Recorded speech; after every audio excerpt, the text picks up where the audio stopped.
Focus, focus. This is our last activity for math today. Everybody go. I need to teach you about a couple more things because you have a quiz today, and I want to make sure that you know some of this vocabulary before we start our quiz. Kabish? So here's my new vocab. Uh-oh. Check your tools. You already know equation, yes? Yeah. This new word is variable. Say variable for me. Variable. A variable is a letter that replaces an unknown. So in the past, you guys have used a lot of like mystery boxes or unknown boxes in your equations, right? Like maybe you've seen 20 divided by 10 equals mystery box. In third grade, oh no, I think I need a point because I have friends who do it. What are you saying? Oh man, this is like a huge deal. You guys need this for this quiz or else you're going to miss a problem because I can't help on quizzes. I can only read the problems. You got to be listening. You got to be ready. Instead of using mystery boxes in third grade, sometimes they'll still use them because they're pretty popular. But they start teaching you about variables, which is something I didn't even learn about until I was in middle school doing algebra. So you guys are like light years ahead of me and your parents from when we were in third grade math. So get your thinking caps on, because this is kind of like big brain stuff. Instead of a mystery box, we can use a letter or a variable. What is that word? Variable. The word is variable. Say that for me. Variable. And the variable is just a letter. It's just a mystery letter. It's the part that we're going to find. So, I want to give you an example.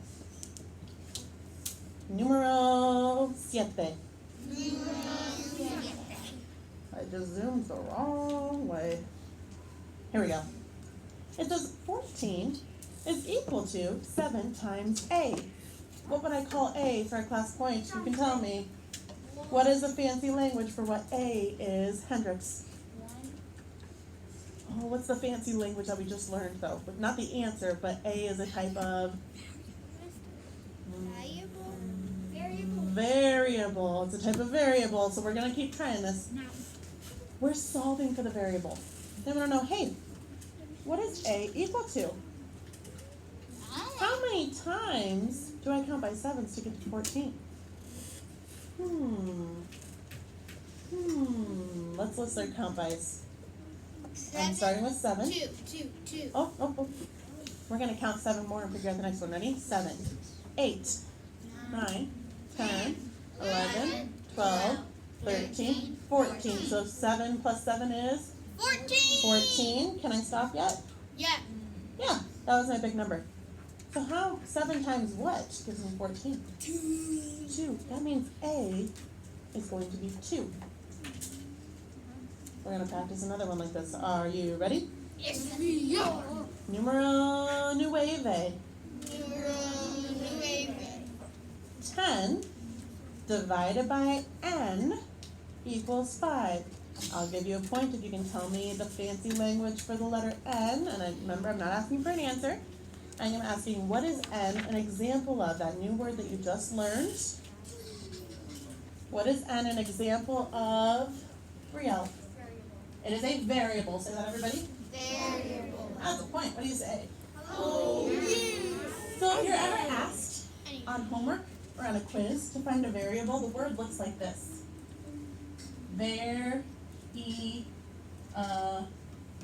Bull. Ooh, look at old words like yesterday, right? If they ask to solve for the variable, they just want you to figure out what would the answer be for that letter.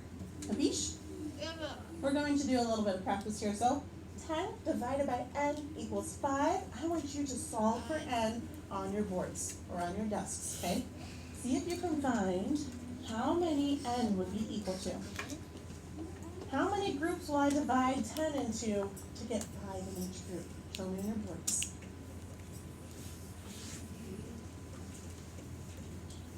You might even take your 10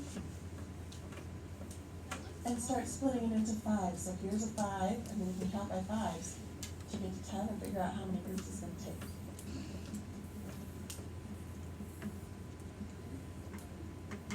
you would just count by fives and go 5, 10, and that would tell you how many groups you had.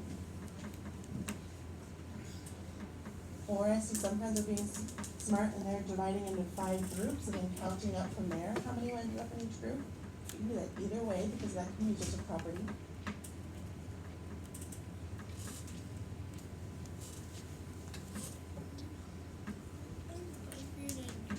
My friends, how much is n equal to?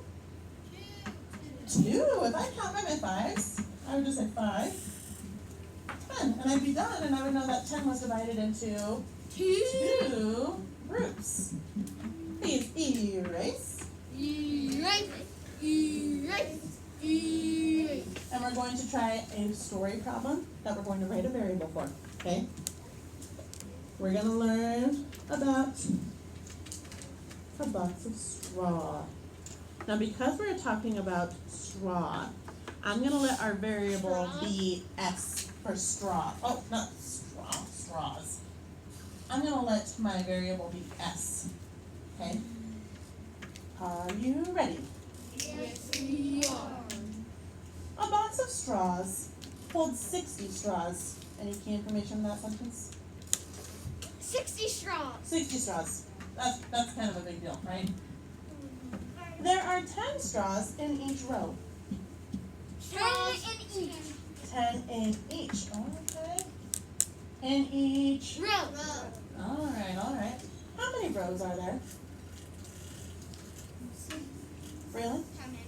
How How many? Rows. Rows. Oh, silly Mrs. Scholes. What would be an even better variable? Instead of the S for straws, what is our label going to be?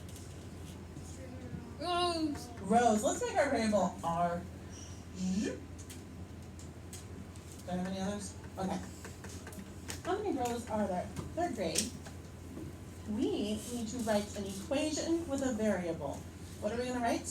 Equation was a variable. An equation with a variable. So, Kevin already has it. Kevin, go ahead and tell me. 60 divided by 10. 60 divided by 10, and this is where it gets sneaky. Instead of putting a mystery box or solving yet, I need to put a variable. What letter would be a really smart variable if I'm talking about rows? Dax. If I'm talking about rows, what would be a smart letter to put for my variable?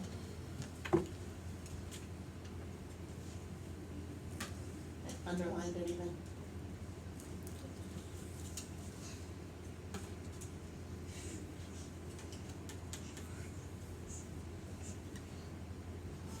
R for rows. 60 divided by 10 equals R. Then we're going to get ultra fancy. Are you listening? Yes, we are. Oh my goodness, that was so not convincing. Are you listening? Yes, we are. The super fancy thing that you're going to learn is a new symbol called a semicolon. Skylar, what's it called? Semicolon. A semicolon. And it looks like this. There's a floating dot and a comma. What are the two things? Floating dot and a comma. Please practice writing that. Right now you should have 60 divided by 10 equals R. And then you're going to put a semicolon because that means that you're going to pause and then get some new information. It's not just a pause and keep going. It's pause and then get some new information. So looking around, I'm seeing some really smart equations. 60 divided by 10 equals R. And then a semicolon. After the semicolon, that's when I'm going to say what R is. So I will say R equals my answer. If I started with 60 and I divided by 10, it means I get to drop my 0, and my answer is 6 rows. Everybody is going to practice my next problem together.